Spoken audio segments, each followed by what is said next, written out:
on your what we done started. Look at what we done started. This the people party.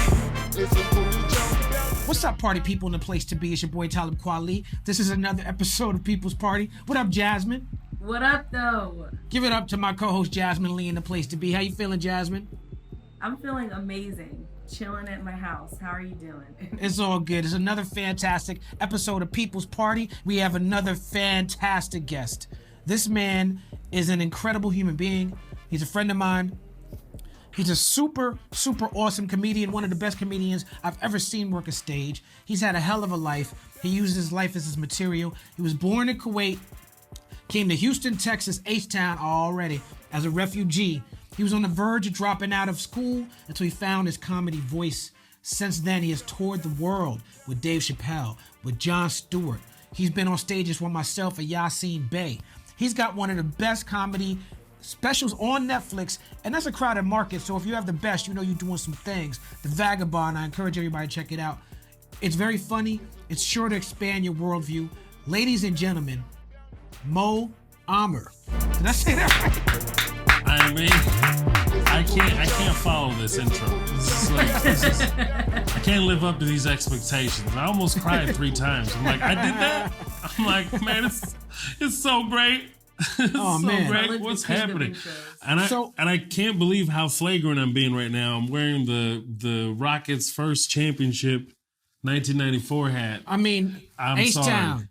H-Town. Yeah, I know, but it's like I know you're from New York. The whole reason I brought this hat is so I can taunt Michael Che, and he left before I could wear the damn hat, and now I'm accidentally taunting you subconsciously. I just wanted to address it right out the gate. Well, I'm glad you did that because I mean, people get it twisted. They see me with a lot of different baseball hats or NBA hats, and they think that I actually care about sports, and I don't. I just like baseball hats a lot. I grew up playing baseball. You know, there's a thing right now in baseball, right, where the Houston Astros got caught cheating and then the Yankees got caught cheating, right? Is that a thing right now? So wonderful. I really love that, how this story turned out. Because when I was being interviewed for shows in New York, that's all they kept wanting to talk about. I'm like, you guys are the worst. How many championships do you guys want? You just ran like, y'all cheating. They're cheating. You telling me like not one other baseball player in history like put grease on his palms? Like, it's part of baseball. Right. And then like a year later, bam, I felt so vindicated and happy to hear about it. They should all cheat all the time, honestly. They should all oh God. Just shoot steroids. I want to see 80 home runs every year. Everybody, I want to see.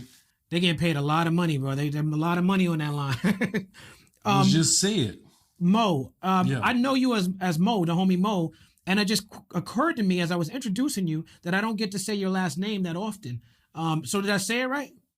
You said it in the best way possible in the American pronunciation. No, I'm serious because it's a Amer. It's a A, and nobody knows how to do the A. They're like, "What's the A?" It's a whole other. Amer.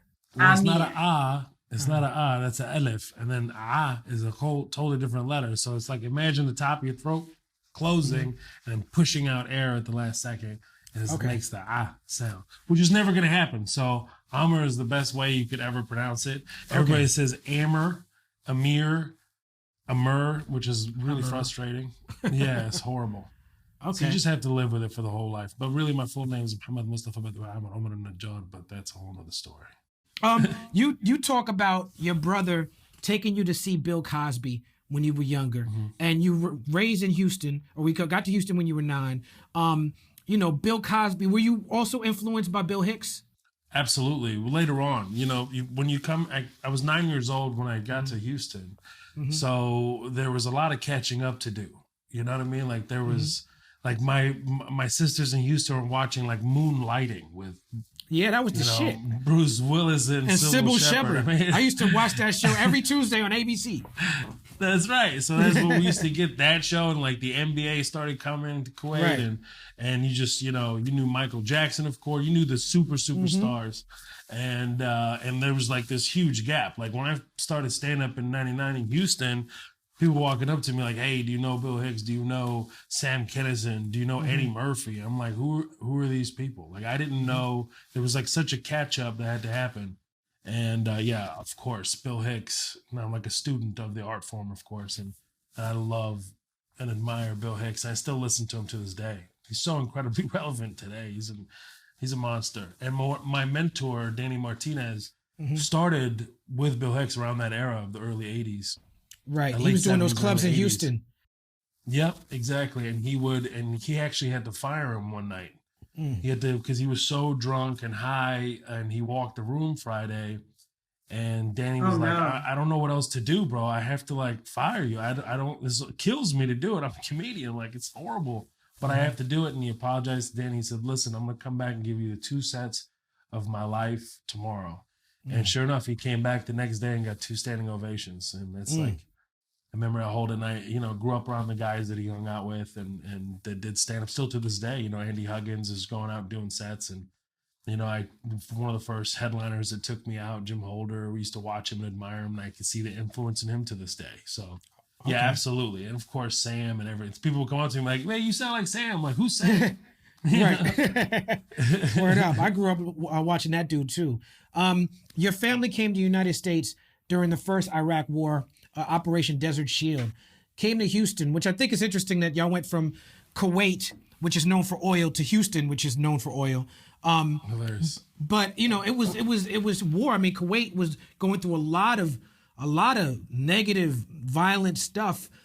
Did you personally experience fear or trauma connected to that violence, or did your parents effectively shield you from it?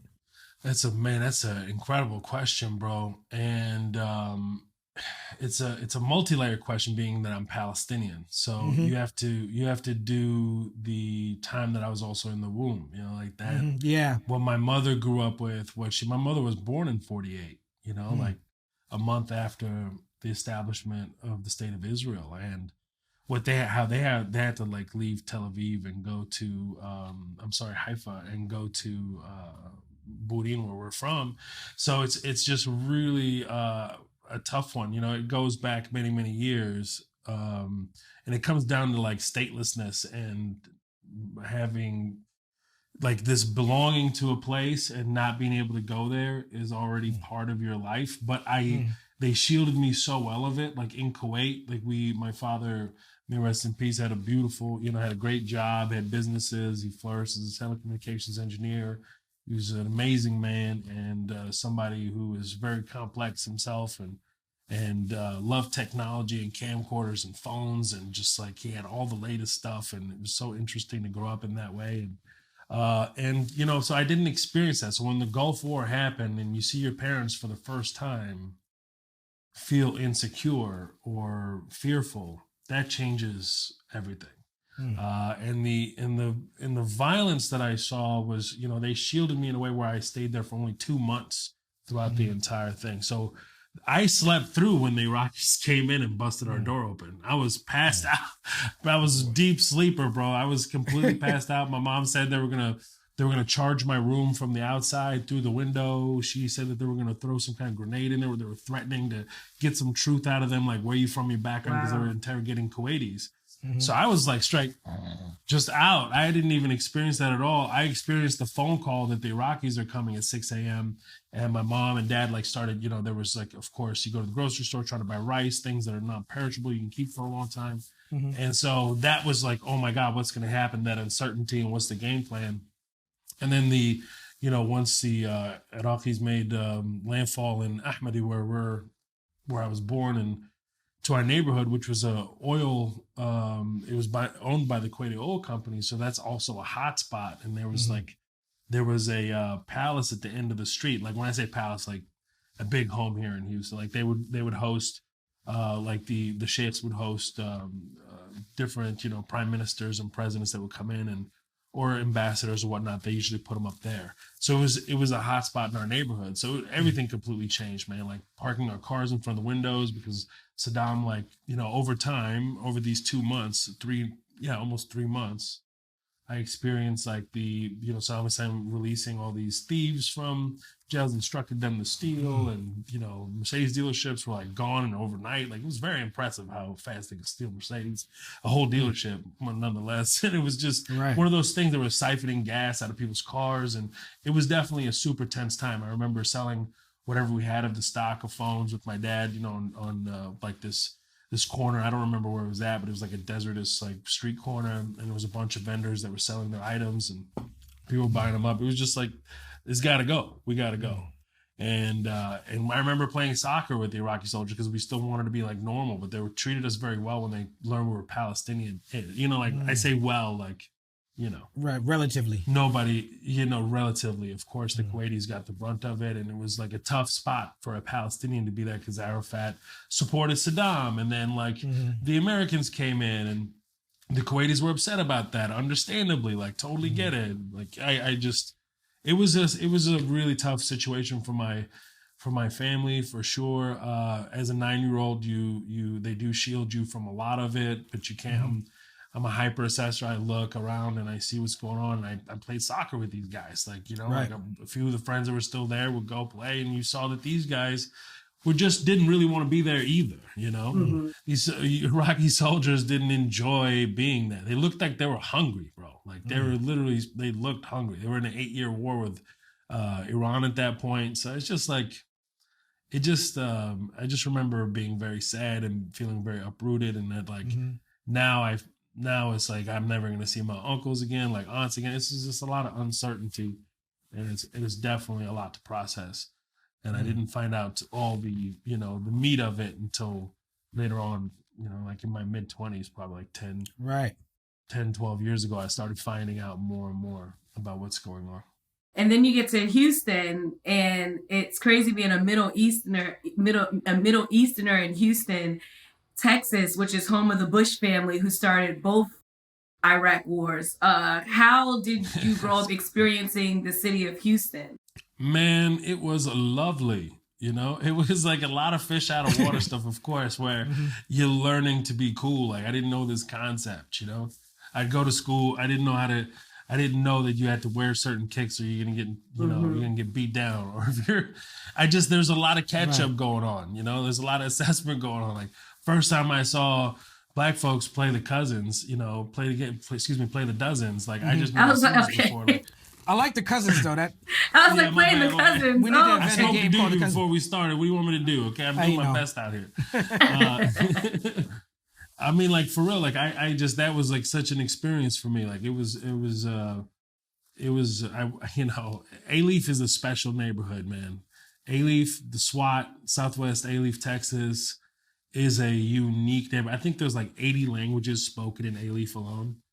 Wow. So it is just like a really diverse group of people. It really is. I would say salad bowl, because in salad bowl, each culture gets to retain its own texture and feel. So it's like melting pot. I never liked that. My boy Azhar, shout out to AZ. He said like, it's just like you're saying that essentially your culture is leaving you. You know, homogenized, all melting into one. Yeah, exactly. Yeah, salad bowl is good because it reminds me of the salad days.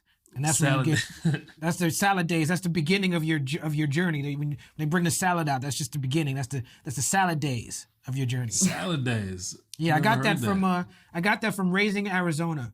You know, Coen Brothers film. There's a scene when at the beginning, that film is like narrated over that music, like, and it's like there's a scene of Nick Cage and Holly Hunter holding hands, watching the sun go down. And he's talking about how it was back in the days. He goes, those were the salad days. And she goes, Holly Hunter goes, that was nice. Yeah, man. It's been a hot minute since I've seen that movie. When you said Coen Brothers that opens up with a narration, I'm like, you mean all of them? All of them, right. Yeah, you know. That was the one. That's the one for me. I like all of them, but that's my favorite, I think. Or Big Lebowski's really my favorite. But I don't know, man. Oh, brother. That's good. Brother, where art thou? That's good. You know, that's good. That's good. The music is very good. You know, but I still like. That's what I loved about it. The music is spectacular, but I still love the Big Lebowski. You know, which had, you know, good music too. But growing up in Houston, back to Houston, H-Town. You talk about the culture shock of seeing black people play the dozens, but there's like a black Mexican divide, and there's black Mexican unity, and I feel like you've done routines about being pressured to join Mexican gangs. But can you break down really like the gang scene in Houston and what that experience was like for you, and how you were able to possibly use creativity and humor to navigate some of it?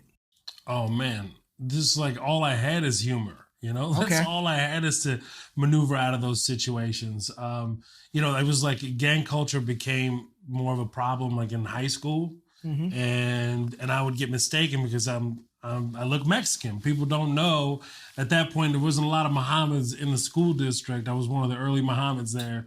So people had no idea, and Latinos would try to recruit me thinking I'm Mexican. Dang. And then black folks wanted to beat me up because they thought I was Mexican. Like that was my special. But then like I remember like I skipped all these classes just so I can have lunch 4 times that day and hang around with my friends. And I did that too. I remember this. Yeah, it's like the thing to do. That was the home. That's it. That's it. And then I all got 4 jumped. periods. You got jumped, you said? I got jumped, because this guy thought I was like, they were egging him on, like, yo, you want to be cool with us? You got to hit this Mexican, basically. And I was like, guys, I'm not Mexican. Like, how many times have this conversation? And I got sucker punched and I got suspended too. I'm like, I didn't even get to retaliate. Like, there's the cops standing right there. I look like complete assholes. Like, you know what? Forget this. And then when black folks found out my name was Mohammed, the complete vibe changed. They'd be like, oh shit. So I'm like, bro, how's it going? Like they just completely flipped. And then, learning Spanish helped me out too. It was like, it was so easy to learn Spanish knowing Arabic. And that's like a massive tool. Like, oh, do you know Spanish? And you estamos Arabia? Sí, estamos Arabia, todo Palestino, amigo. Oh, chinga madre, habla español perfecto. You got to learn how to survive, bro. And that's what it comes down to. I didn't catch up to Vietnamese, though. Huge Vietnamese population. I just quit after Spanish. I just quit. How do you feel like Houston is processing the whole George Floyd situation? And I know you live in LA now, but do you still feel tied to the city? I live in Houston. Oh, you live in Houston? Yeah, I do. I do absolutely live in Houston.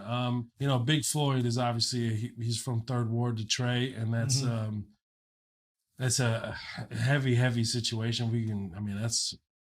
Anyway, how Houston's processing, Houston was angry as they should be. The whole planet, as we saw, the whole planet is angry. I'm upset. I'm really, really upset. I've been upset about this for years. And it's something like, as a Palestinian, I get, like, I did defer to Trey and Bon. I texted them immediately, like, what's going down? Where do we go? What's happening? And they put on a really beautiful rally that was peaceful, that was poignant with his family, and we marched, and it was just an incredible experience to be part of that. And it's really, really important to me because of my background. I feel it even deeper because of my background, being Palestinian. And there is similarities, but there is a gigantic difference between what Black people are experiencing in America to what Palestinians and the natives, the Indians experience here in America, is a massive difference. Like Black folks in America, African Americans that were brought here, their entire lineage was erased. At least I know where I come from. At least I know where I come from, and there's no words to describe how big of an injustice that is. Someone that can't trace their lineage and understand who their great grandfather is just despicable. And to see that, people are just turning a blind eye to this situation is really, really frustrating. And so we've had it. George Floyd, as Dave said, he is our champion because he's the guy, and that's who God, if you are a believer, nobody picked him. God picked him. That's what happened. And this was the last straw. We're done with it. And it still keeps going on. Like, this thing that happened in Atlanta is devastating to read about it again. And even when the preliminary first the article started coming out, or like you're seeing the different tweets, I'm like, I already know how this turned out, bro. And then I watched it. I'm like, why? This guy is saying I can walk to my house. And as a police officer, why don't you say, can I please take you there? Why don't you be a civil servant and take him there, put him to bed, and leave with a sense like, I did something today. I prevented a drunk driver. Why is my focus on like, can you drive? You can't drive. Oh shit, I'm going to put you in the car. Why is that your primary fucking focus when you already had this guy, obviously this man communicating to you although he might have been tipsy, you could tell like he had a few, but he still was aware enough to try to sleep it off in the parking lot and try to say I can walk to my house, trying to diffuse the situation, but all your focus is trying to get him in a fucking breathalyzer and this gotcha shit and put him in a car, and then you shoot him in the fucking back like, kiss my ass, bro. Get the fuck out of here. Get the fuck out of here.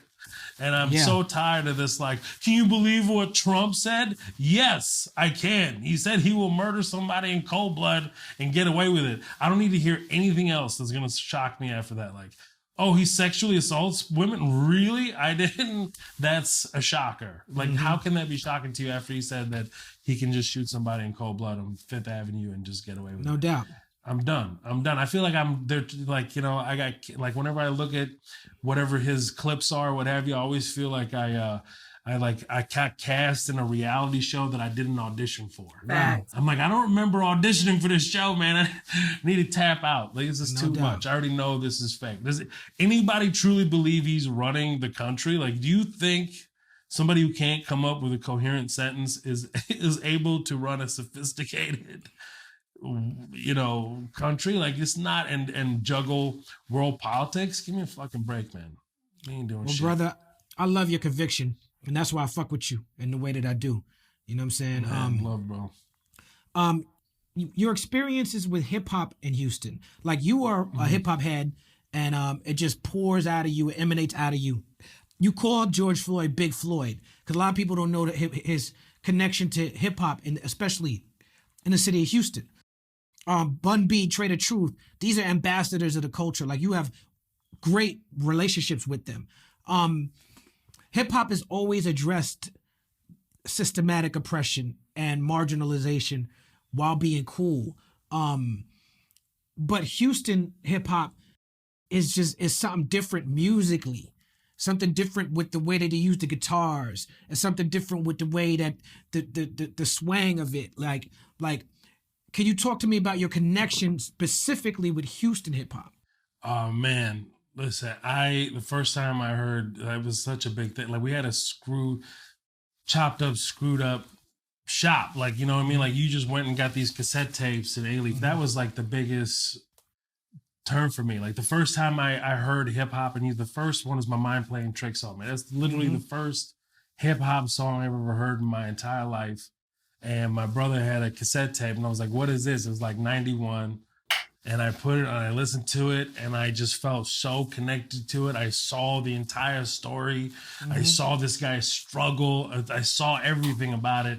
And I was immediately just, man, this is it, you know? And to see how everyone is just like reacting to it in A-Leaf, how they felt about it, part of the vibe, and just like how everything is like really slowed down like that. It would just fit in with that Southern vibe. And I grew up idolizing, Bum B is like, I just absolutely, that's who I listen to. That's who I live and breathe with. Lil Kiki, of course, one of the iconic Houston rappers, Zero, Trey. And just knowing these people now is like, what the fuck is going on? Paul Wall, meeting Paul Wall. And obviously before that, man, there's just so much that I don't even want that my mind is skipping right now. Right. It's just like such a big part of my life. It's such a massive part of my life. But like to see everybody that's coming up after that as well. Toby Nuewe, like, he's unbelievable. There's definitely like, as like Travis Scott, of course, coming on strong. It's Travis Scott doing Astroworld is he struck such a nerve with Houston when you talk about Astroworld. That was like everybody's babysitter when we were growing up. You drop off your kids at Astroworld, Waterworld, and he really struck a nerve with that. And having Lizzo, and then she's fantastic. I love her. Yeah, she's absolutely fantastic. It's just, man, bro, there's so much, man. That era in the 90s was like one of the most exciting eras in, Houston hip hop to us. Like, we felt like we were coming in our own, and we were just listening to a sound that we've never heard before. I couldn't believe it. Actually, just like hearing DJ Screw's version of, like, I don't know who mixes, but I'm sure I give it all to DJ Screw at this point.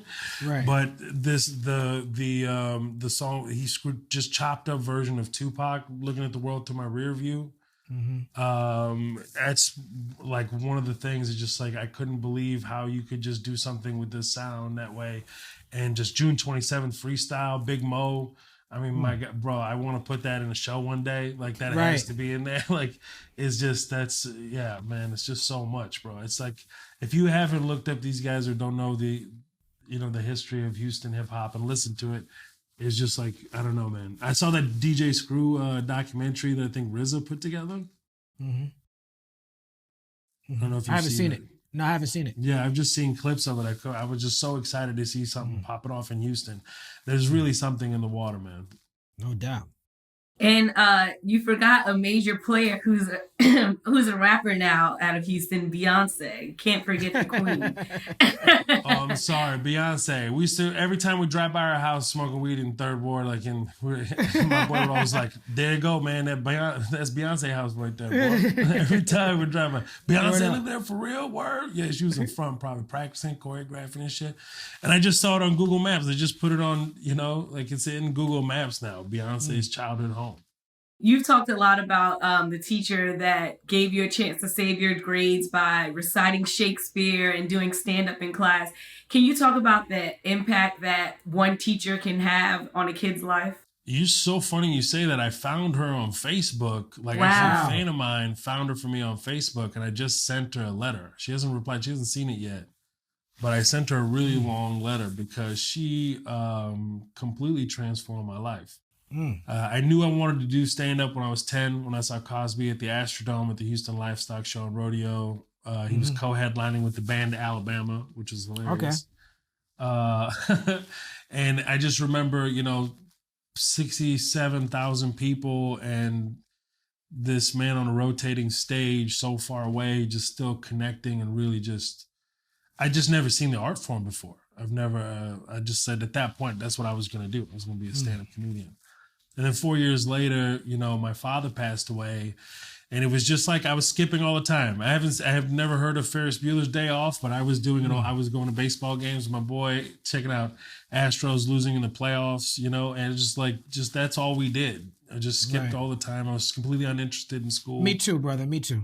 It's just, and also like transferring from school in Kuwait to here. Yeah.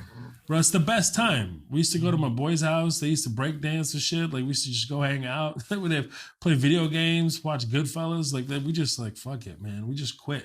I just quit personally. Like, my boys who, it was just tough for me, man. It was like it was tough for a kid 14 years old to come here and then lose everything so fast and then lose his father after that. It was just like the last straw for me. I was like, fuck it, I'm out. And to see the immediate discovery that, American schools were so wildly different from schools overseas as far as like curriculum and how it's taught. Like, it's just like the process of it was just so uninteresting to me, and I just checked out. I was gone. So she knew I was going through a tough time, Mrs. Reed, and she came back and, when I was in school one day, she goes, you're going to fail, Anthony. I was like, I'm certain of it. Right. I was like, I'm certain I'm going to fail. She goes, I know you lost your father. I'm so sorry about that. I don't even want to know what to say, but how would he feel if you don't graduate? It's like stabbing me right in the heart. I was like, damn, it's some cold ass bars, Mrs. Reed. And I'm like crying and shit. Like, you got me crying in front of everybody. Like, what you do? Take me aside. And and it was one of those situations that I was like, my father would be devastated. I come, from a family who, takes pride in education, and it would be awful if that happened. So she said, don't you want to be a stand-up comedian? She's like, yes. And she goes, well, I'll let you do stand-up in front of the class, but here's the deal. You can't skip anymore. You can't miss any more school. And I'll just basically work with you, but I'll let you do stand-up as much as we can. And I was like, hell yeah. And one of the first things was she said that, well, if you recite a monologue from Shakespeare, then I'll, basically let you slide on this particular assignment. I was like, hell, can I do it right now? She was like, yeah. So I went in front of the class. I had the book in my hand. I was like, to me or not to me? And they just laughed. It was ninth grade, so everybody was cracking up that I was doing this British accent. And then I was like, can I do a set tomorrow? I'm going to go write some material. And I wrote some material, and I came back the next day, and I did the set in front of the class and did all these different accents. I was very physical. I was a big fan of Chris Farley back then, too. and had a lot of that feel to it. And then it just stuck, man. She took me to the theater arts department. She said, I don't know, this kid, she introduced me to Eugene Kreisner, who was my theater teacher. She said, this kid has been coming to class, doing all the different accents, and he's like killing in class, and I think he needs to be in theater. And then she pushed me to do that, which I flirted around. I'd walk by those classes frequently, but I never, try to audition for anything. And then I started getting like lead roles 6 months later, and was in Thespian Festival. I had a partial scholarship to the School of Film and Television in New York, which I couldn't make. And I was like, no, I'm going to do stand-up. I couldn't leave my family like that. So she changed my life. She completely changed my life. Man, let's give it up for Mrs. Reed and all the teachers out here. And this is why we have to defund the police and fund the teachers and more social programs. And I think what you just shared, both my parents are teachers, Mo, and my mother and father are both teachers at college. My brother's a teacher. I want to use this situation to segue into talking about Palestine, because you have let us know you're Palestinian, right? And we had Vic Mensa on from Chicago, great MC, and he made an excellent point. He said, I was talking about my experience with BDS that I want to get into for a second. And he said he went to Palestine. And he said, do you know what BDS is? Boycott, divest, sanction. You know what BDS is when Palestinians say that? That's defund the police. They're saying the same exact thing. And that was Vic Mensa's perspective. Just to give you some context from my perspective. I've always aligned myself with social justice movements and pro-black causes and causes that help marginalized people. And on the Black Star album, Mos Def, my partner who is a Muslim, he said raps got to your back like Palestinians. And that bar made sense to me, not because I knew the history of the region, but if Mos Def, a Muslim, my friend and my mentor to a large degree, was supporting Palestine, it just made sense for me to support Palestine. So I would participate in Palestinian freedom events, whether it's a concert or whatever, and I would just show my support for Palestine through my art. But I still never understood the thing in the region. I still understood the problem. So at one point in my career, I took a show in Israel, but the backlash I got from the BDS community, you know what I'm saying, and some of the Muslim community was I understand. Yeah, it was so crazy that, and I stood my ground until I met, there's a Palestinian rap group, DAM, DAAM, right? Yep. And them brothers, they reached out to me from Palestine. And they were like, Kweli, we love Black Star, we grew up on Black Star, but please respect the boycott and please do not come to Palestine. And when they said that, I felt like if Palestinians from Palestine is asking me not to come, I can't come. And then what's interesting is that I canceled my appearance, and then the backlash that I got from the Muslims and the Palestinian community and the BDS community, that was nothing. That was nothing compared to the backlash I got from the Zionist community for canceling the show. I mean, I got criticized by frustrated BDS people, and there was some not nice things said about me, but there's no vitriol. There was no outright hatred. When I canceled that show, the hatred, I was called a nigger, I was called a monkey.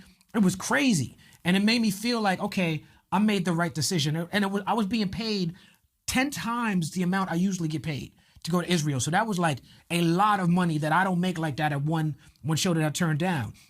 So now I'm connected with this movement just because I'm trying to do the right thing, not because I really understand the situation. Wow. Right? So years later, I'm doing shows in Germany at a place, Coney Island in Germany. This is a venue that I sold out many times in my career, and I get disinvited from a sold out show because they're like, you support BDS. So now I became a poster boy for BDS, even though I'm like, okay, so now I'm getting venues canceled. And then in Germany, they made a ruling a couple of years later where anybody who supports BDS is anti-Semitic. So I had a bunch of shows in a bunch of German cities that got canceled. Now, you performed tour dates in the West Bank in 2015. How do you balance the desire for a free Palestine with the understanding that all people on this planet need to feel like their culture and their history has a home, Palestinians and Israelis included? Well, you're trying to get me canceled. And you know what? I meant to start out with, I know this is a hard question to ask, and we don't, I want you to feel comfortable. There's a safe space for you. You don't, but you are Palestinian, and you've mentioned it several times, and I had to share my experience. Alhamdulillah, bro. Alhamdulillah, hallelujah. It's like, what am I supposed to do? Do you want me to deny who I come from? Why are you trying to erase who I am? It's like, bro, I'm going to talk about being Palestinian because that's who I am. And I've held my grandfather's passport, which, was a Palestinian passport issued by the United Kingdom. And it was written in Arabic, English, and Hebrew. This whole idea that it's a Muslim Jewish thing is just nauseating. It's hurtful. People say, hey man, have you watched this show about, it's really bad towards Palestinians? That I was like, bro, it's so emotional to me. You want me to continue to just be a part of this thing? Why are you trying to hurt? It's like so incredibly hurtful. And to say that we don't exist, we don't dare, even though I'm here sitting here telling you a live testimony and there's millions of people like me that are displaced around the world, and you're trying to say I don't exist, bro, that is just some shit. That is just like, I don't know what to tell you, I do. Stop resisting.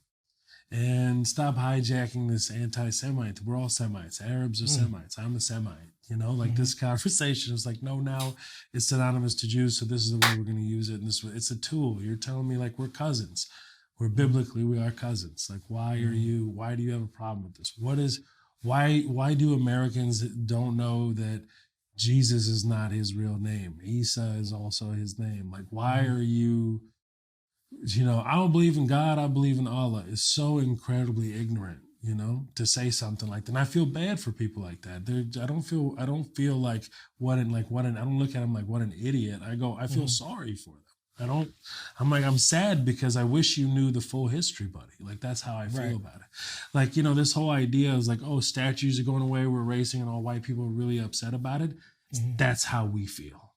Right. Buddy. That's how we feel. You're trying to erase history, but at least the act out with this is obviously, it is, as far as these statues here in America, is stuff that is incredibly, that linked to people who either enslaved people or, were at their hands massacres and innocent lives, so many innocent lives lost. It's like, why are we holding up these people? Why did it take that long to get an MLK monument? Like, why? You know what I mean? Like, that's what it's just like, for me, it's like, I'm not going to deny who I am and what I do. And at the same time, when I have to support my people, what do you want me to do?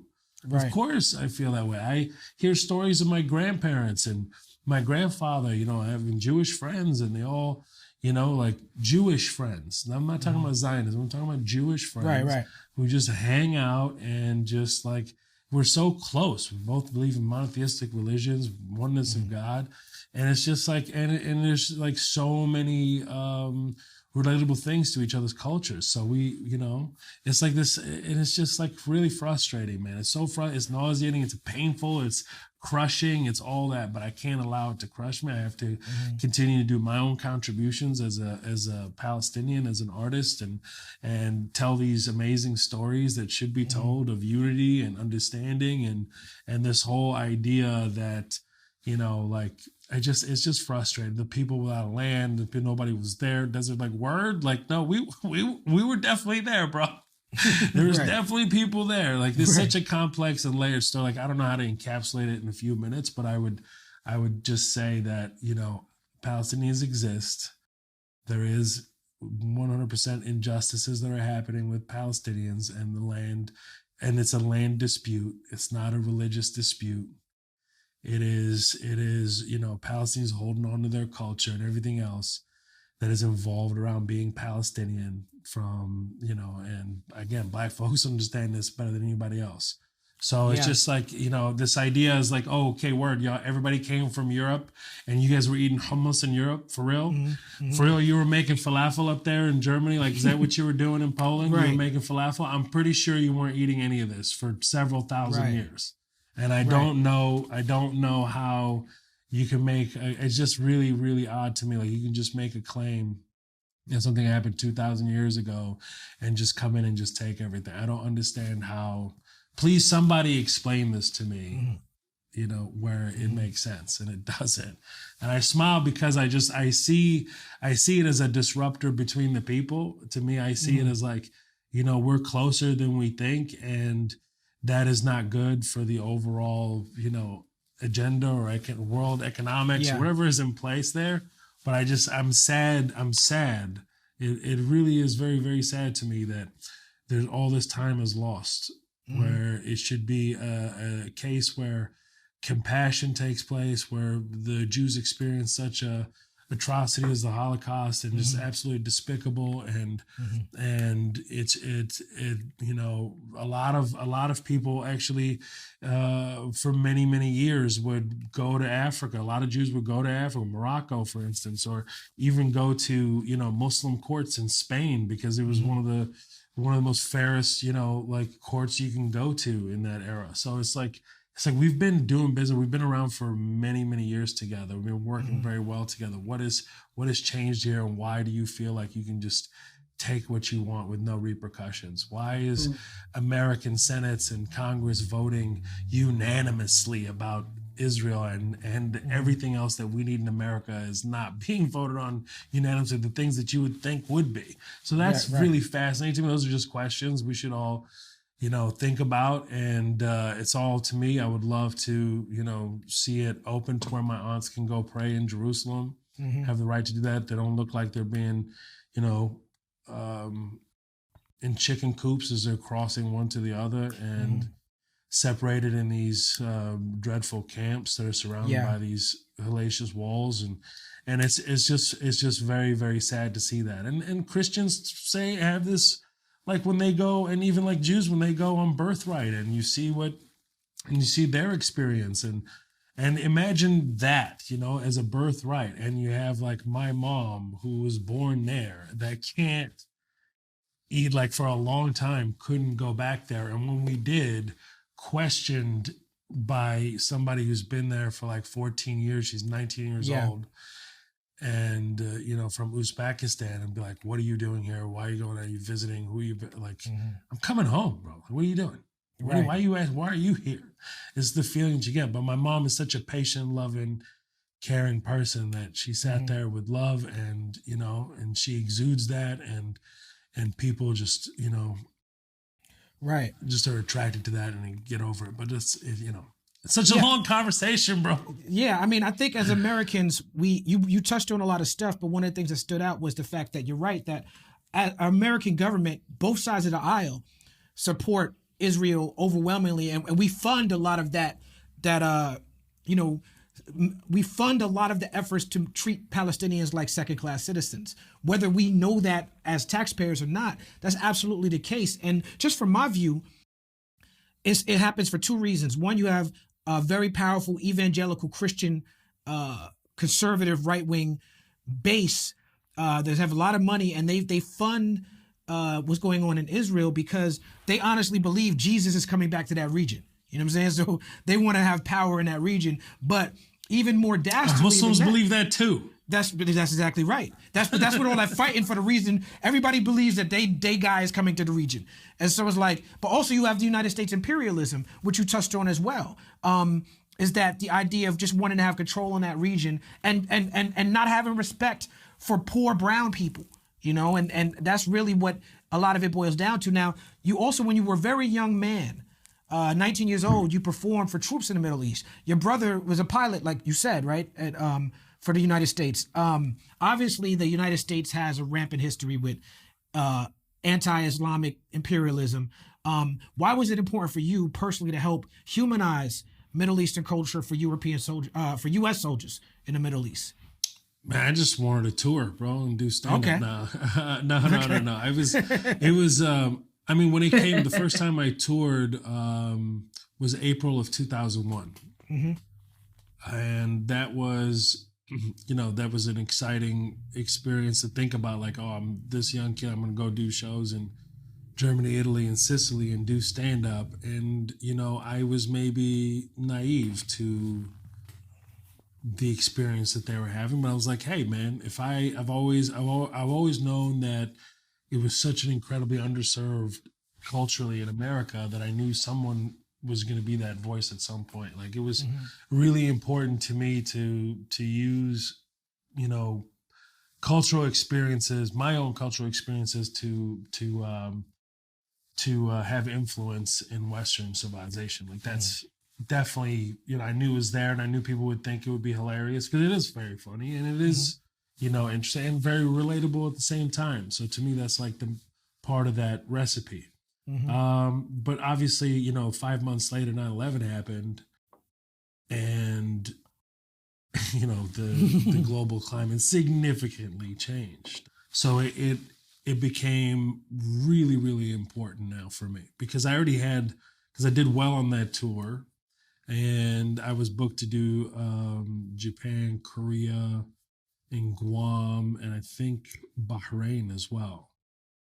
And they canceled me. This was in 2002, and I was told. Oh, you got canceled early, way before cancel culture. Yeah, I got canceled for being Muslim Mohammed. And I was like, damn, I knew it was coming because my mom was telling me don't go. She was scared for me, and I was like, fuck that, man, I'm going.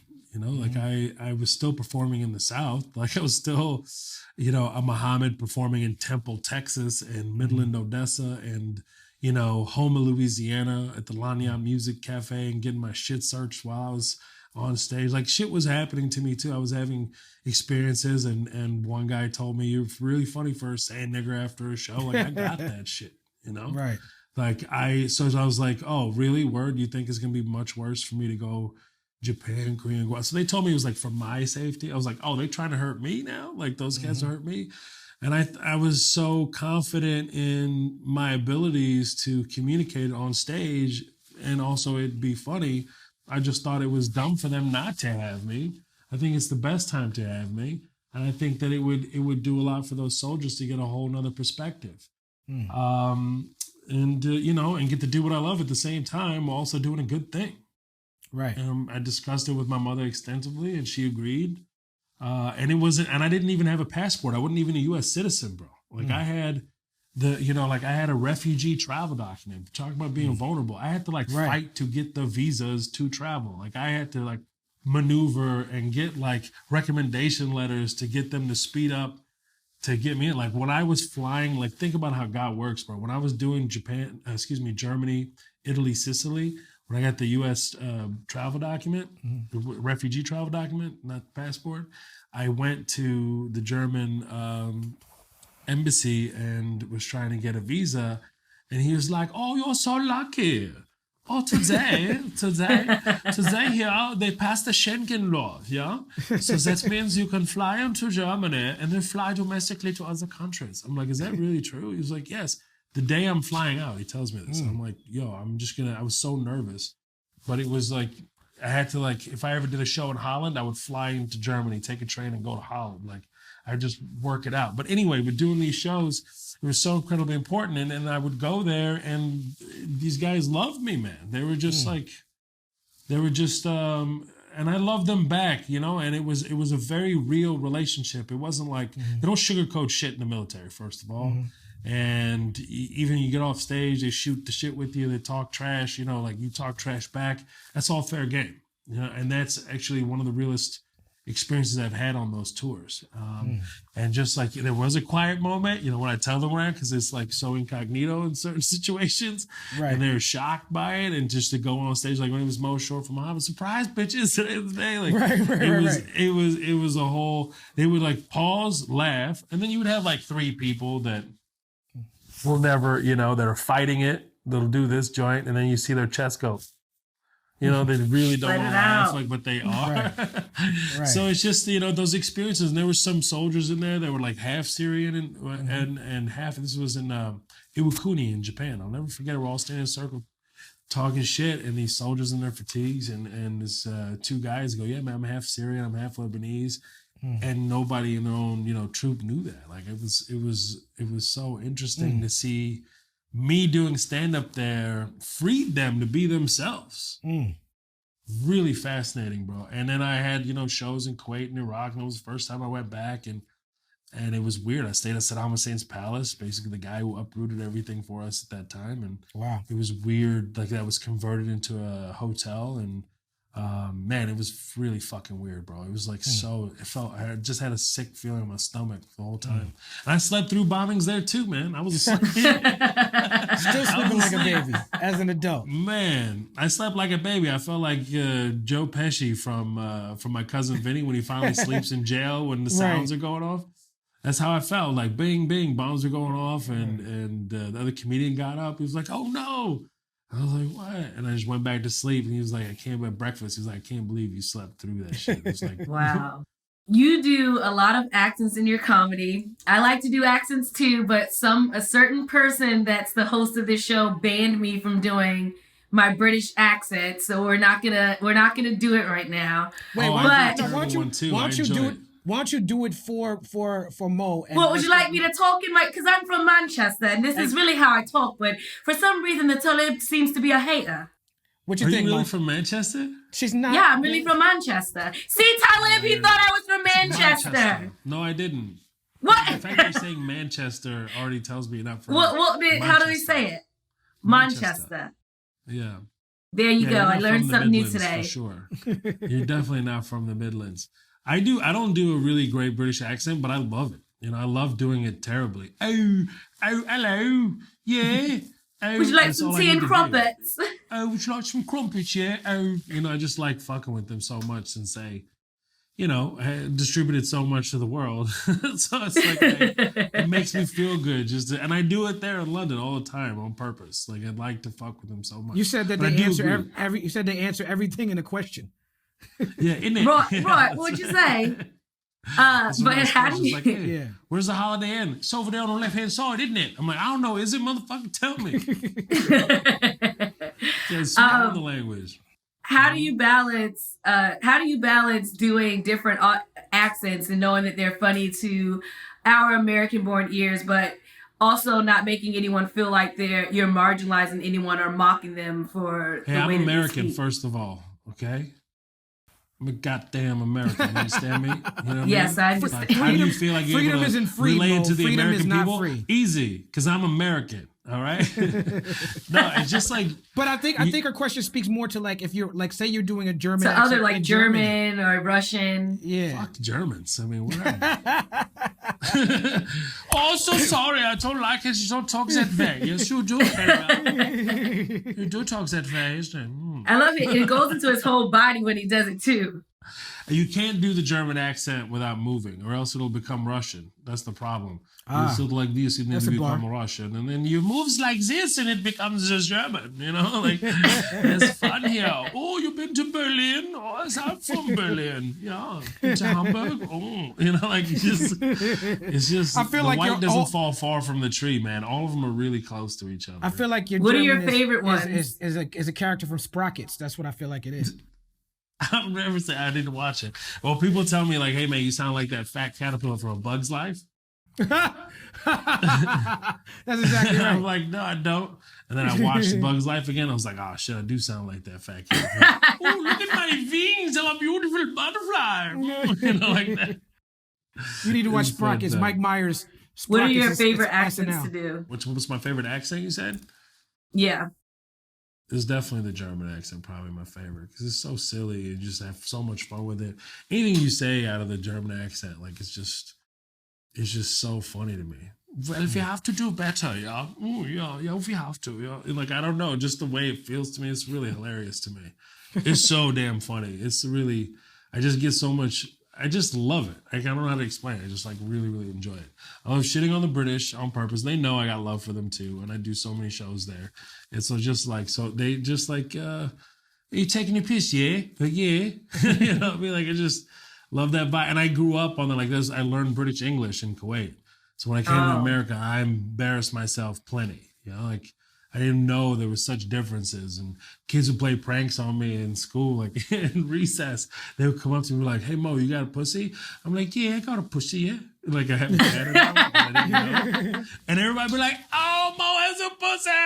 You know what I mean? Like, it just really fucked me over. I didn't know what a pussy was in elementary either. Yeah, I asked my teacher for a rubber because you're supposed to know though. Yeah, what a pussy is, and why should you know what a pussy is in elementary? How bad were you guys? I mean, you had one, right? No, it wasn't bad. No, it's a vagina. That's true. That's true. I didn't know either. I told you. Pussy is a vulgar way of saying it. I did not know this shit either, okay? I mean, like in Kuwait, put it in perspective, there was one kid that said the word fuck in school. He was dragged away and never saw him again. Oh, damn. I'm not kidding. He was That would've been Canadian. He just Talib. got there. I think he got kicked out of the school. Like, it was so...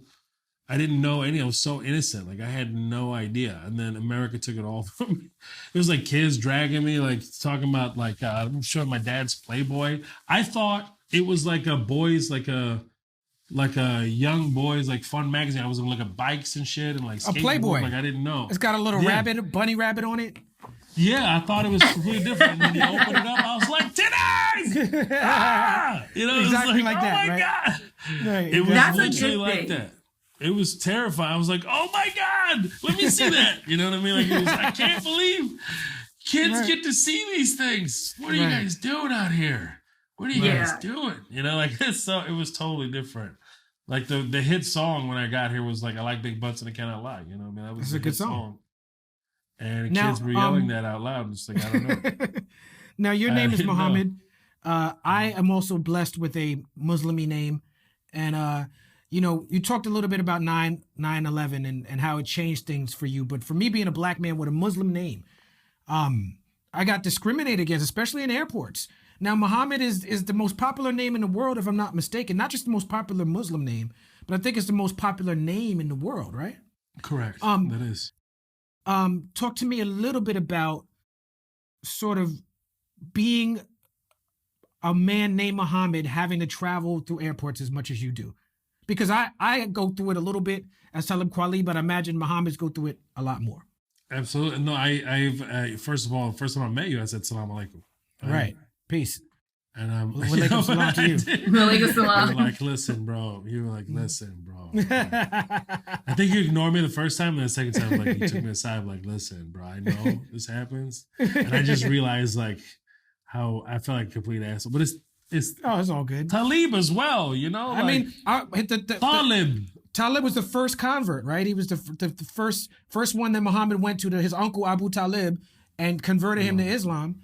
You know, there you go. What do you want me to do, bro? What am I supposed to do?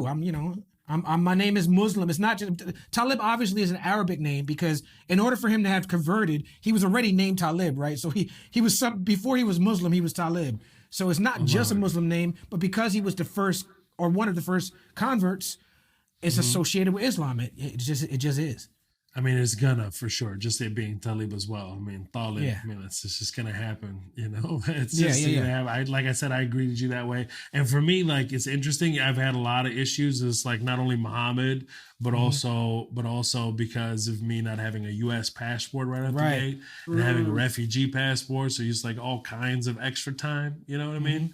Like I had to deal. I travel with a refugee travel document for 10 years, right? And traveling with that, there's like, when I got my U.S. passport and I went through for the first time, I stood there, bro. He was like, okay, you good? And I stood there. He was like, you're good. I was like, yeah. Where do I go? I literally said, where do I go? And he was like, no, you can leave. I was like, I was like, are you sure? You know, I don't want any problems, you know, because I've spent, a day at the airport, 30 hours at the airport, just waiting for people to just like, confirm that I was right. You know what I mean? Right. So yeah, that is tough. But I would say the hardest thing for me is not that. The hardest thing for me is I feel a tremendous amount of responsibility with that name, and there's no way to live up to it. I'm set up for failure, and I don't feel like I think I'm more conscious of that than anything else. Aside from like, I say my special Muhammad's most popular name in the world, but I can't find a keychain with my name on it. You know what I mean? Like not one Coca-Cola with my name on it. And it's just like, it's just, those are just important for those people who have my name, which is a lot, and to make them feel, welcomed and, in their own respective countries. And And to me, it's like I feel that heavy responsibility more than anything else, and that's why like I enjoy going by Mo, because it's like, you know, different environments you move in and out of, and it doesn't take away from like that name. So I feel way more stressed about that than I do about everything else. Like, oh man, it's just so stressful. Believing in God, it's very stressful. But you know what I mean. You're also part of a collective called or you were part of Allah Made Me Funny, and longest running collective of Muslim comics doing y'all thing.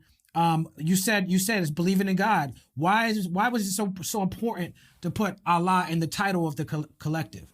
So interesting, man, because I was about to move to LA at that point when I was asked to join Allah Made Me Funny. And Preacher Moss and Azhar Usman founded the tour in I think Preach did it in like 2001, like right after 9/11. He was already doing shows with that name by himself. And then in 2003 or 4, he got to Azhar, and then Azim Mohammed was part of that. He was part of the nation. So it was just, and it was like an idea of having a lot of Muslims represented in one show, whether it be like the Black Muslim from the nation, or whether it be, you know, Preach, who's Orthodox Muslim, and then you have Azhar, who's Indian Muslim. Then they asked me, they're like, it'd be great if we could have an Arab stand-up comic part of it. And then I joined. I was like, I felt weird. I was like, man, what if I say no to this and I move to LA to do what? You know, like to go for Hollywood? It was like, wait, because I thought it was really a corny name when I first heard it. I was like, man, I'm not trying to do Disney. You know what I mean? Like I'm a stand-up comedian. Like I didn't know how this felt to me. And then I decided to join. I was like, yo, what if I turn this down with Allah's name on it? So I don't really, you know, Preach always wanted to be like, hey, we give reference to the creator.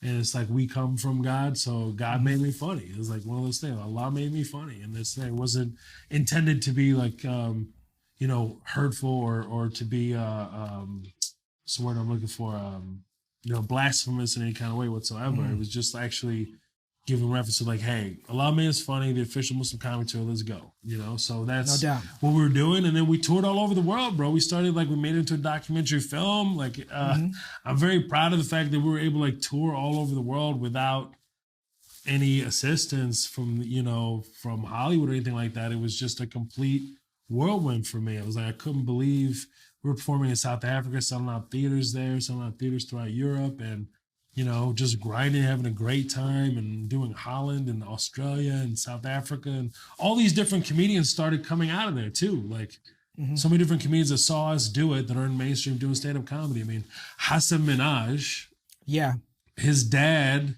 brought him to our hotel room at the Ramada Inn in Sacramento after we did an event there. And we were like, who is this dad bringing his son here? Like, who is this weird, it's a totally Muslim situation. And we open the door, there's Hassan Minhaj next to his dad, and his dad's basically saying like, hey, can you, you know, you guys are comedians, you're Muslims. My son, you know, is doing comedy, he's Muslim. Can you please basically talk him out of it? We're like, this is the most insulting thing ever. Right. Like, this is what we do. And it was just kind of odd. But when we met him, I was like, bro, you're super legit. You're amazing. Like, keep going. We're just schooling him on stand up and just pushing him as much as possible. We already knew this kid had a really bright future. We became friends at that moment, bro. That was like 2000. I can't remember how long ago that was. It's like 2009 or something. Maybe, yeah, around then. So it was really amazing, like meeting all these guys along the way. And, you know, Hassan, mashallah, man, that guy's like doing so well. It's my brother. And it's just like that was the first experience that we did it for about 10 years, man. I mean, like we pulled back like in 2012. I was like, all right, guys, I got to focus. Like, I got to forget.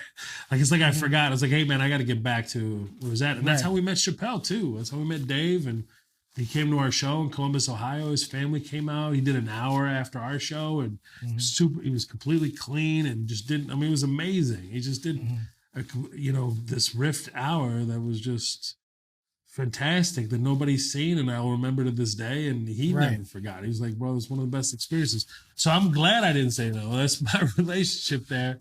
And it's like there's something about, you know, being 6 months too early rather than 6 months too late. You know, like you can't be, you can be 6 months too early, but you can't be 6 months too late.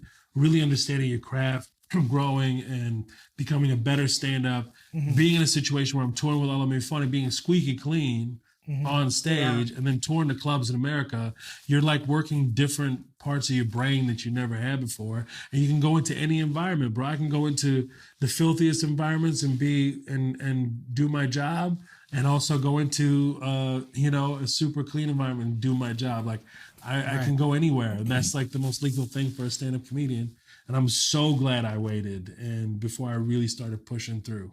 This is the best thing that ever happened to me, and I'm so glad I took that. No doubt. Shout out to Hassan Minaj. He just had a show recently where he talked about, he dealt with like anti-Black racism from Middle Eastern and Indian communities and towards Black Americans and African immigrants. And I really appreciated him building that bridge between these communities. But I like the fact that you mentioned Hassan and Dave Chappelle in that story. Dave has been a real mentor to you. He's taken you all over the world. Without getting too much into Dave's personal business, you mentioned that he came to the Allah Made Me Funny show. I feel like you and Dave have a spiritual connection. We're literally in Yellow Springs together because of Dave Chappelle. What has the experience been like to get coached in a way by Dave? I mean, he introed your special, and then do you really feel like there's a lot that of people don't know that? Yeah, I heard his voice, that spiritual connection that I noticed. Do you feel like that's a real thing? Yeah, absolutely, bro. It's a real thing. There's moments in my life that I knew, it's just this guttural instinct, but it's more than that, Mm-hmm. And it's just like your body trying to communicate with you, and you either act on it, you believe, or you don't, Mm-hmm. And we do absolutely have that. And so I've had mentors in my life, like I mentioned Danny Martinez earlier. He took me under his wings when I was 17 years old, taught me everything about stand-up comedy, taught me about the history of stand-up, taught me what it takes to be a headliner. Like, you can't host too early. If you're going to host, I want you to have at least 45 minutes because you never know when you have to stretch. If you're going to feature, you better have an hour because you never know if the headliner is going to get fired and you get your chance. And if you headline, you better have at least 90 minutes. That's like the way he brought me up. It was right. And he's like, you got to go on the road, get yourself a car, go hit up this shitty one-nighters and see how much material you actually really have. There's one thing to do it in a comedy club, and when you go in a bar and try to, get this skill set of controlling the entire environment when they don't even want to hear stand up, and then you get them on your side and do it. That's how you do it. That training process was so incredibly important. Meeting Dave, I always knew I was going to meet Dave, and I always missed him at the Laugh Stop in Houston when I first started. It was so interesting. And then years later, it was like 2005, 6. I told my wife, I was like, man, I don't know. I feel like we're watching inside the actor's studio. I was like, I feel like the way he's talking, something he's saying is just like, I feel like I said, we're going to work. I said it like this. I said, we're going to work together. And she goes, when? And I was like, oh no, I meant to say, like, I have this very strong feeling that we're going to work together. I don't know. And she looked at me like I was kind of crazy. She hates me telling the story, but I don't care. It's the truth. And then like in 2007, like a year and a half later, he just rolled up to the show. I was like, whoa, this is crazy. And it was just like a nice dinner. We all hung out and it was lovely, but we met each other, but we like in 2000, I think 11 or 12, he was in the Bay, and Azhar Usman and I were doing our own show in San Francisco, and he was in Oakland. And I had a dream about Dave a week before. This is super personal. I don't know if I should be saying all this, but that's that spiritual connection. Crazy. Yeah. I had like a dream the week before. And the only person I told about the dream was Azhar. Because we're just that close. I just like, man, I had this like super real dream. I'll just tell you the basics of it, whatever. And just like in the dream, I saw this guy that looked like Dave, and I was like, "Whoa, is that Dave?" I was like, "I'm gonna go say hello." And I go to say hello to him. I was like, "Oh, that's not Dave." And then I look over, and then I see Dave. I was like, "Oh, there's Dave."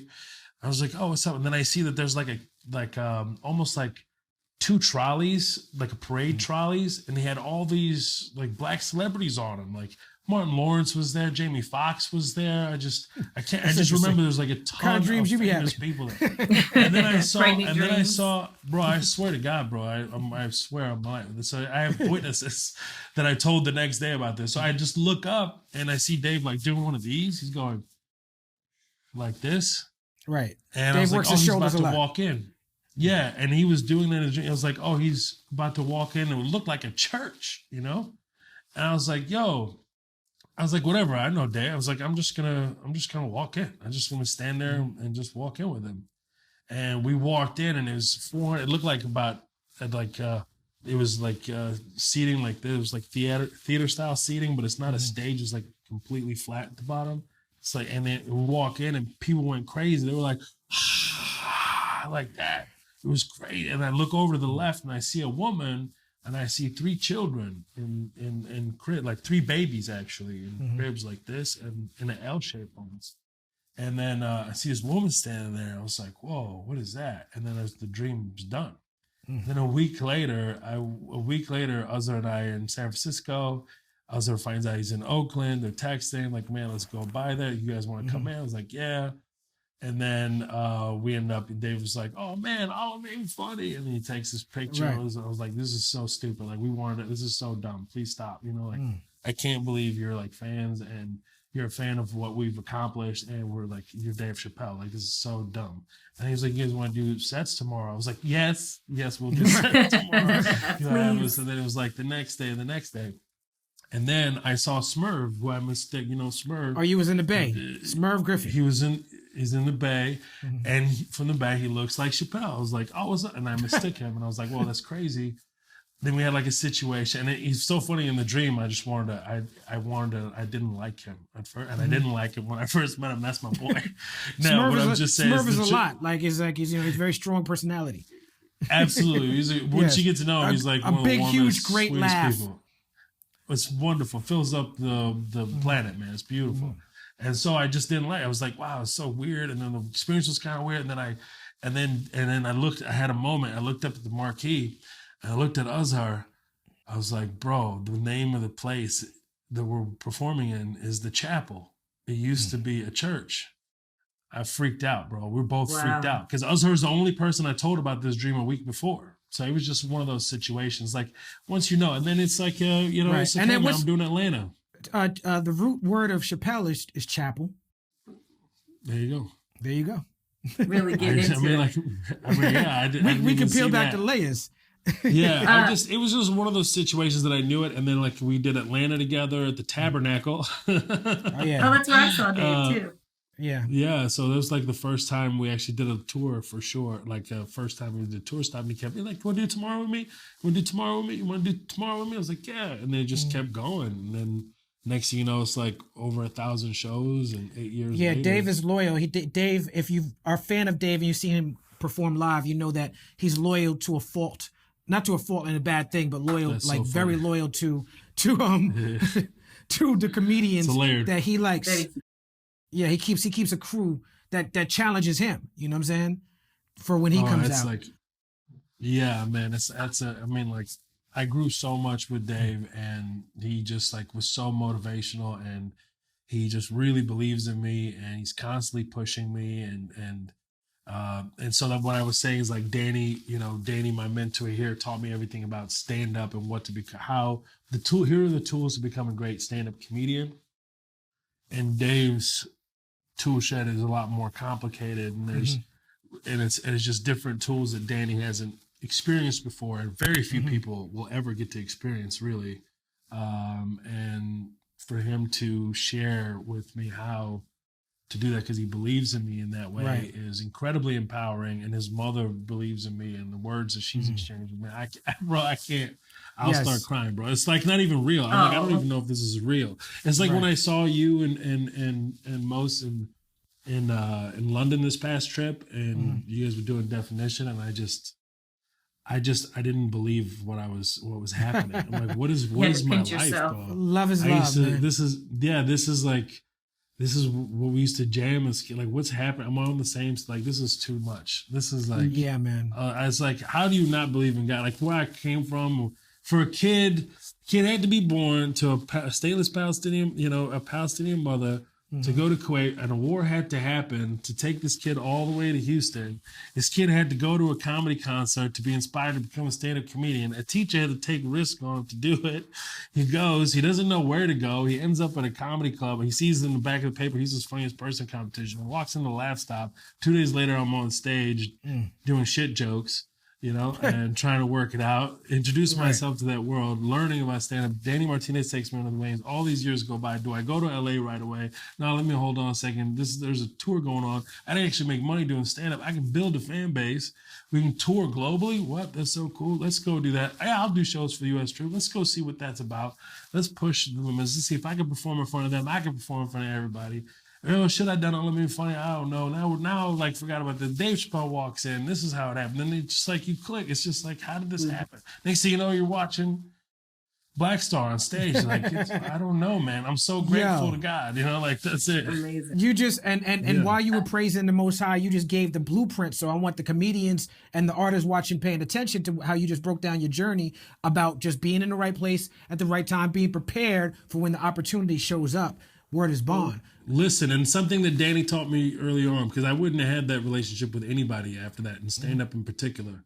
And this is something that he ingrained in me when I was 17. He said, listen, if you don't listen to me, then don't waste my time, please. I've taught a lot of kids, a lot of guys that went on to successful careers, and I feel like you're going to do very well. You're going to be on television. You're going to have your own show. This is stuff he was telling me when he first met me. Right. And he goes, but don't waste my time. I'm going to give you all these secrets, but you have to, if you're not implementing them, if you're a bad student, that I don't waste my time. And he said, listen, this is a 20 years for overnight success. Are you willing to put 20 years into this before you become successful? And I took a breath and I said, yes. And that was it. And then I got my special 19 years in. Cast in a TV show. Great special. 19 years in. Vagabond, great special. You know what I mean? Like, it's just one of those things, like, are you going to listen? Once you listen, you implement the things, the tools that you have, and you get better. If you don't put in the time and you're not willing to sacrifice, then you're wasting your time. Speaking of your TV show, Hollywood has been bringing a lot of diverse shows, and even from reality with Shaws of Sunset, and then they have like Never Have It Ever. Tell me about your show, Remy, and why is it so important to have a role like that? And why do these shows matter so much? I mean, aside from like Arabs never been portrayed on television. I mean, they have. You should watch that documentary, Real Bad Arabs. It'll tell you why that's so important. Why it's real. It's REEL. It's not REAL. Real Bad Arabs is a great, very important. I think it's like 30 minutes long documentary of how Arabs are portrayed in American cinema.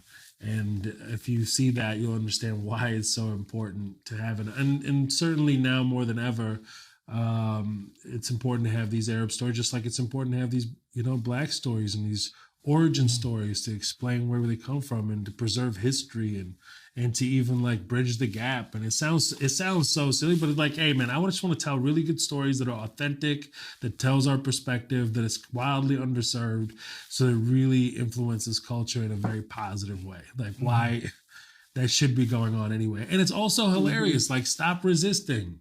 Everyone who has the ability to put out great stories on television should stop resisting. What you resist shall persist.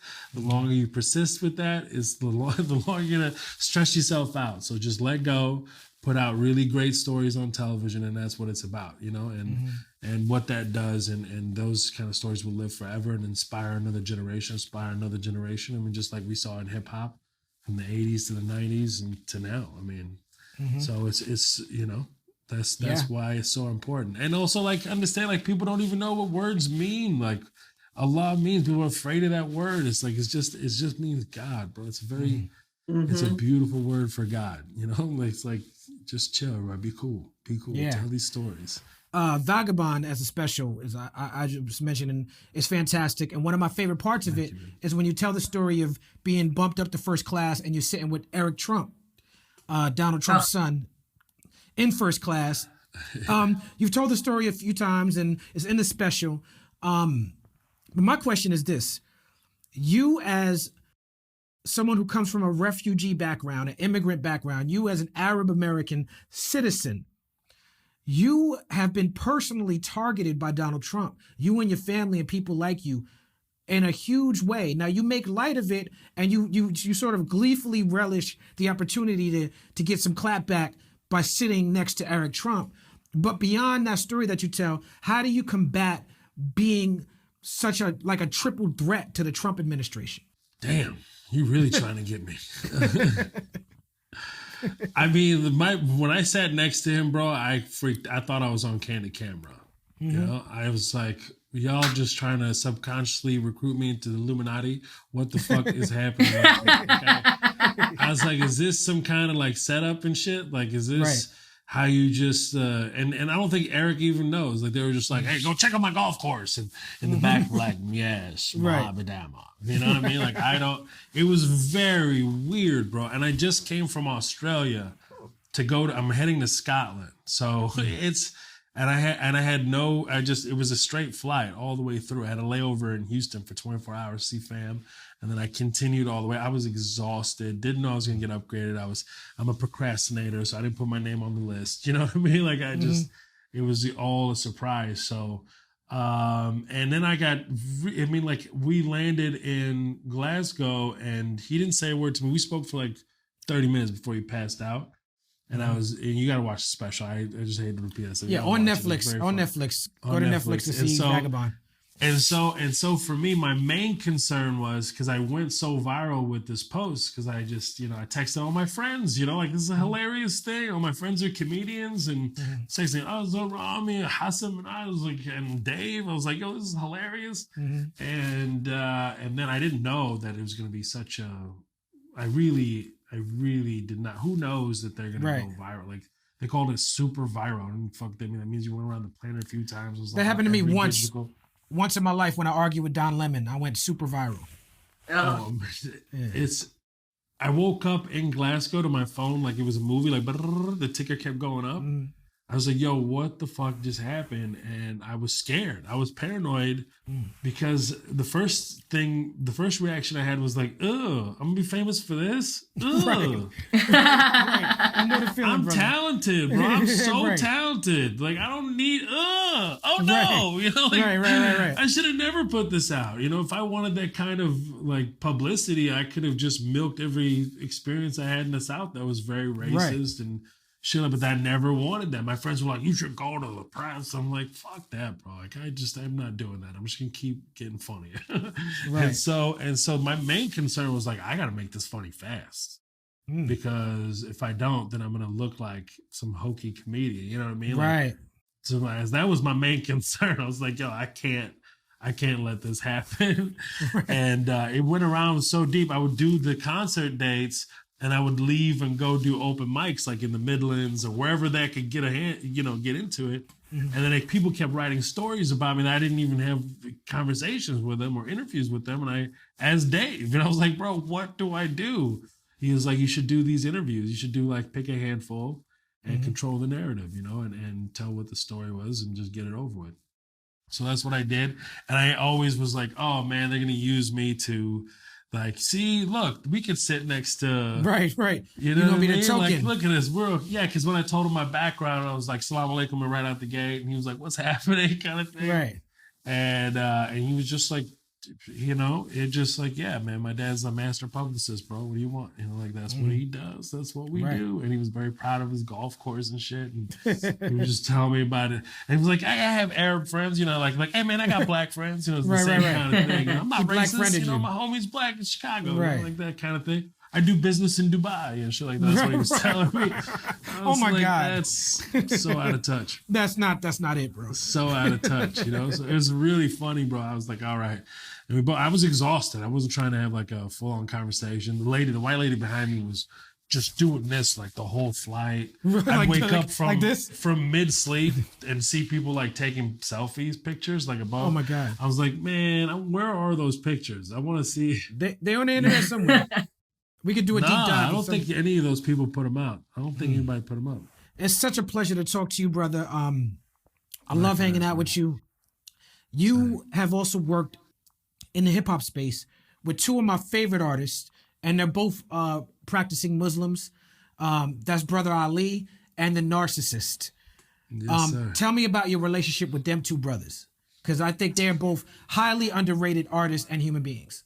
Oh man, I couldn't agree with you more. Brother Ali is just like, and Narcy, bro, they're just like such incredible talents. They're just like, we have a, Brother Ali, I have a, there's so many stories of us together. I always stutter when I have so much going on in my head.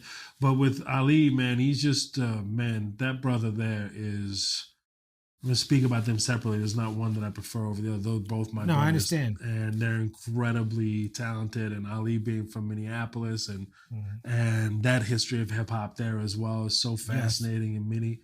And just to know he's like this albino guy that's just like, he's so funny, bro. He's like one of the funniest guys I've ever met, aside from him being a lyricist, like a master lyrically to me, and just somebody who is deeply, like, who is needed in America today, really. If you don't know his work, please go check it out immediately. Dear Son speaks directly to what's going on right now in Minneapolis. And Ali calls me and leaves me these very touching, heartfelt, loving voice notes about episodes of People's Party. It's beautiful. He's incredible, man. He said he does the same thing. He sends WhatsApp messages that I'll treasure for the rest of my life, bro. He's like that. He's such a good human being. I feel like in his presence, I feel like I just need to just shut up and listen. That's how I feel for me personally. Like, I just love the man so much. I love his family. I just love what he's about.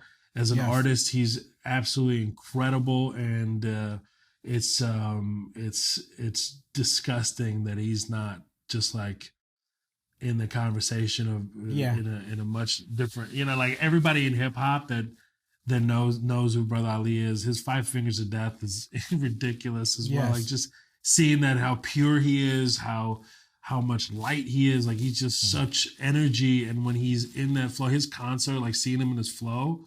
And how he's like hypnotized, he's an incredible human being, and he's a blessed human being. Narcy is one of my favorite, most eccentric, hilarious. You're in my video. He's from the future. You're in my video. Narcy directed a video for Traveling Light, and Mo is in the video. Shout out to Narcy, but keep going. Tell me about that. Yeah, man. Narcy is one of my favorite. He's one of the funniest.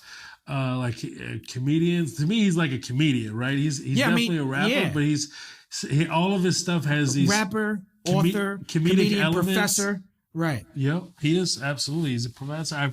I did at the University of Montreal with him. I did one of his segments that he was doing for a while. I forgot what it was. I was there in person. We had a good time. We all hung out in front of his students and had a conversation. He's an incredibly talented person in a variety of ways, like you mentioned.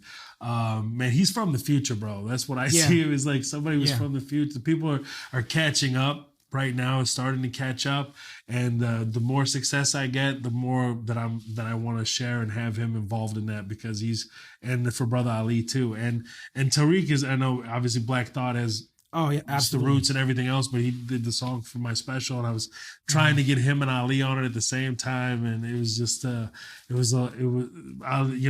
he's beloved by Tariq and everything else, and it just missed opportunity. But inshallah, in the future, we'll make something happen like that, and it's just a huge. I mean, you can speak on this. I mean, like Muslims and hip hop. Mm-hmm. Absolutely. I mean, the best hip hop started from, back in the days, the Source did when the Source, before they changed the logo to what it is now, the Source did an issue where they put Big Daddy Kane and Lakim Shabazz on the cover of the Source. And I forget the actual verbiage, but it was something like hip hop meets Islam. And this was a very important developmental thing for me, because reading that, I realized that all my favorite MCs at the time was Muslim. And it wasn't just 5%, because 5%, there was this overlap with 5% and the Nation of Islam and a more traditional Islam, where it wasn't quite sussed out the way it is now. And those groups all sometimes don't get along and have different philosophies, but in hip hop, all the different factions of Islam seem to come together. And I feel like the best hip hop, obviously 5% is overrepresented in hip hop. You know what I'm saying? But those 5% brothers, in my perspective, often grow up. They still keep the teachings of the father, Clarence 13X, but a lot of them grow up to start to embrace a more traditional Islam, and it starts to be an overlap and a melding of it. And then you just start to see the family. Like, you start to see, you know, what Wu-Tang represents, what Rakim represents, what Dave Chappelle and Mos Def represent. You know, it's all different things, but through the lens of hip hop, it all becomes just something that's beautiful, like a tribute to God. And it's very, I gotta shout out the brothers, because especially my brother Yasin Bey, this is a brother who, this is the most pure artist I know. He makes me better as an MC because of his connection to Islam. I'm not a Muslim, but because Yasin struggles to always praise God and always make sure to take the spotlight off of himself and never make it. That's why he changed his name from Mos Def to Yasin Bey. He struggles as an artist to be as pure as he can and not get into the trappings of celebrity and just being so confident in yourself that you forget to give the praise where it's supposed to be. His lyrical focus is so sharp because of that faith that it makes me sharper when I have to rap with him. So, you know, I really, really appreciate Islam's impact in hip hop. I couldn't. I mean, that's, yeah. What do you need me to say? I mean, this is the stuff that I found out later about it. By the way, quick shout out to Slim Thug. I forgot to mention him in that crew. Yes. There's so many that I'm remembering. Thug. Keep going. Slim Thug is Mr. Northside Kiki on the South Side. You shout out Slim Thug. Slim Thug was dealing with COVID issues, so I'm glad that he's feeling better, got better. And also shout out to Scarface, who was really going through it. Scarface. Oh man, come on, man. Yeah, absolutely. You shout out so to many. That's what I'm saying. It's like you can't help but forget people. Like, it's the worst. But what do you think about, like, there's a lot of conversation about, like, Muhammad Ali being the first rapper, really? Yeah, I mean, you know, for me, I connect hip hop to Negro spirituals, and I connect it all the way back to the Psalms and the Bible, and I know the Bible better than I know the Quran, but I imagine the Quran is known for being very lyrical and poetic.